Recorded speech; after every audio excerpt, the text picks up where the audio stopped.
A very good morning student. Today we are going to start the topic relation between Kp and Kc. First topic हमारा रहेगा relation between Kp and Kc. तो student let us consider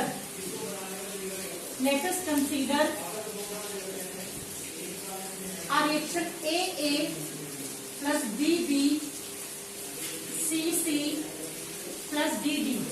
ये reaction हमने consider किया है यहाँ पर. तो स्टूडेंट देखिए हमने Kc की वैल्यू कैलकुलेट की थी प्रोडक्ट की कंसंट्रेशन अपॉन में रिएक्टेंट की कंसंट्रेशन, यानी कि C की पावर C, D की पावर D, A की पावर A, B की पावर B. तो हम इसको कंसंट्रेशन को हम C लिख सकते हैं क्योंकि जो ब्रैकेट्स हैं वो रिप्रेजेंट कर रहे हैं किसको, कंसंट्रेशन को. ठीक है, तो कंसंट्रेशन के लिए हम ब्रैकेट्स के लिए हम क्या लिख सकते हैं, कंसंट्रेशन. ठीक है, तो सॉरी यहाँ पर आपके पास हमने क्या लिया था, CC प्लस में DD लिया. तो यहाँ पर आप क्या करेंगे, ये कंसंट्रेशन को रिप्रेजेंट करेगा. यहाँ पर आपने कैपिटल C लिया, ठीक है, मल्टीप्लाई में कंसंट्रेशन. ठीक है, तो यहाँ पर आपके पास कैपिटल D आ गया और ये D आ गया. ठीक है, फिर आपने यहाँ पर क्या लिया, concentration capital A into A, concentration capital B into B. यानी कि हम इसको ऐसे लिख सकते हैं, इसको आप ओपन कर दीजिए. ठीक है, Kp पढ़ा था स्टूडेंट आपने कि Kp क्या होता है, Kp होता है हमारे पास P.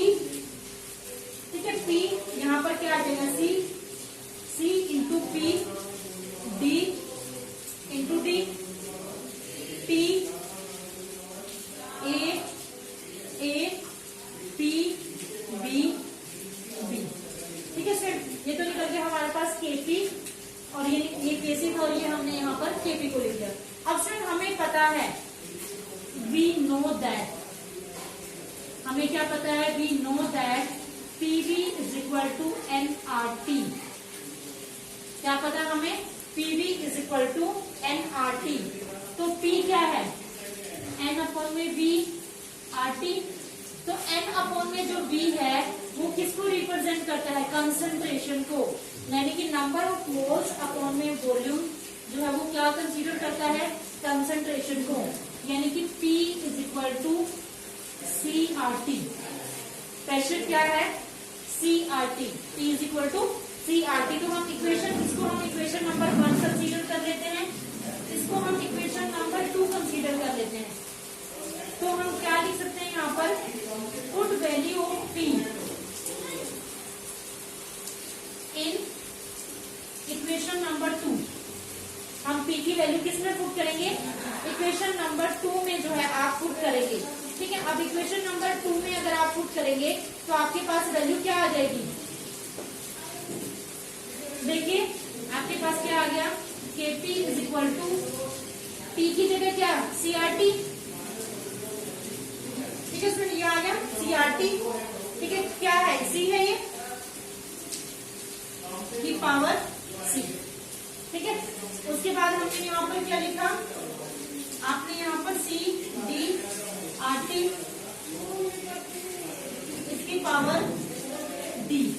ठीक है, तो यहाँ पर A है, तो यहाँ पर आप क्या लिखेंगे, C.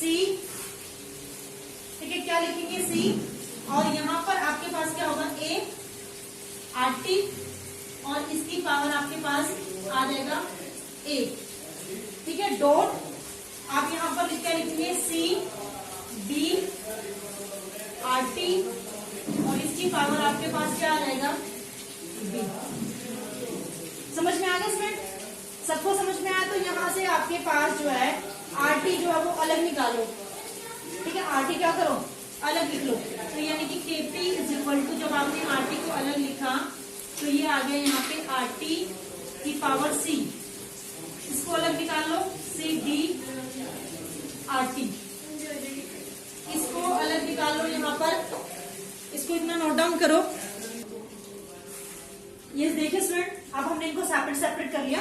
ठीक है, और यहाँ पर आप CA की पावर A, RT की पावर A, C D की पावर B और RT की पावर B। ठीक है, इनको हमने सेपरेट कर लिया। यहां तक दोबारा देख लो, फिर मैं इसको इरेज कर देती हूँ। हमने डिविजन ली, ठीक है, Kc निकाला था। Kc का मतलब होता है प्रोडक्ट की कंसेंट्रेशन डिवाइड बाय रिएक्टेंट की कंसेंट्रेशन।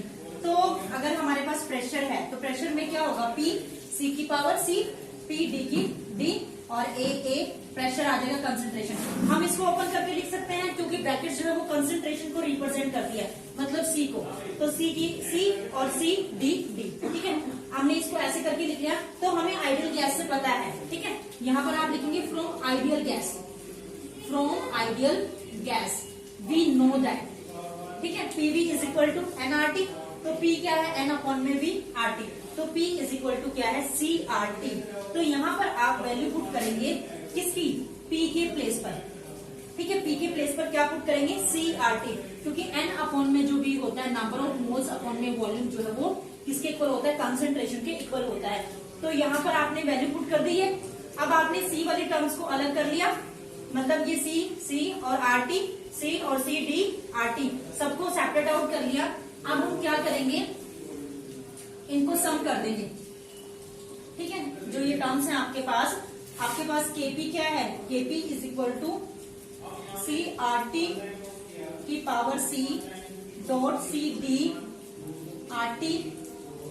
ठीक है, इसकी पावर क्या है हमारे पास D, और यहाँ पर है C A RT की power A C B RT की पावर B। ठीक है, अब आप इनको क्या करें, ऐड कर लें RT वाले को। ठीक है, तो आपके पास क्या आ जाएगा, ये आपके पास C D, तो RT क्या हो जाएगा, C प्लस D। RT क्या हो जाएगा, C प्लस D। तो यहाँ पर भी आप ऐसे ही इनको कंसिडरेशन वाले टर्म्स को इकट्ठा कर लें, B और यहाँ पर RT क्या हो जाएगा, A प्लस B। क्या हो जाएगा, RT A प्लस B। अब आप इनको ऊपर ले जाओ, जो भी टर्म्स हैं, तो आपके पास क्या बनेगा, Kp is equal to CD D RT C plus D। ठीक है, और यहाँ पर CA C B। तो यहाँ पर RT को ऊपर लेके गए तो C minus C plus D minus A plus B।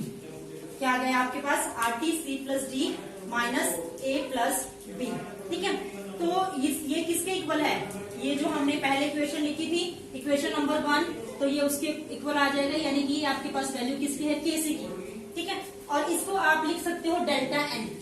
क्या लिख सकते हो आप इसको, डेल्टा N। यहाँ पर आप इसको लिख सकते हो, यानी कि Kc RT डेल्टा N।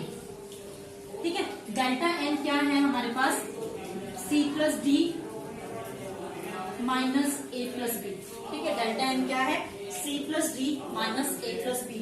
तो Kp की वैल्यू आ गई आपके पास, Kp is equal to Kc RT delta N। तो ये आपके पास किसकी वैल्यू है, Kp की वैल्यू है। समझ में आ गया student, Kp is equal to Kc। आपके पास क्वेश्चन ऐसे भी आ सकता है, prove that Kp is equal to Kc RT delta N। तो ये हमारे पास है relation between Kp and Kc, इसको नोट डाउन कर लें। ठीक है, तो यहाँ से दोबारा देखिए, कंसंट्रेशन वाली टर्म्स को सेपरेट कर लिया, RT, इनको पावर्स हमेशा ऐड हो जाती है ऊपर वाले, यहाँ पर भी A प्लस B कर लिया। उसके बाद आपने क्या किया कि ये ऊपर वाली पावर्स को जब नीचे वाली पावर्स को जब ऊपर लेकर जाएंगे तो माइनस हो जाएंगे। C plus D minus A plus B को हमने किसके इक्वल मान लिया, डेल्टा N के इक्वल मान लिया। तो Kp is equal to Kc RT delta N। तो ये हमारे पास रिलेशन है किसका, Kp is equal to Kc RT delta N।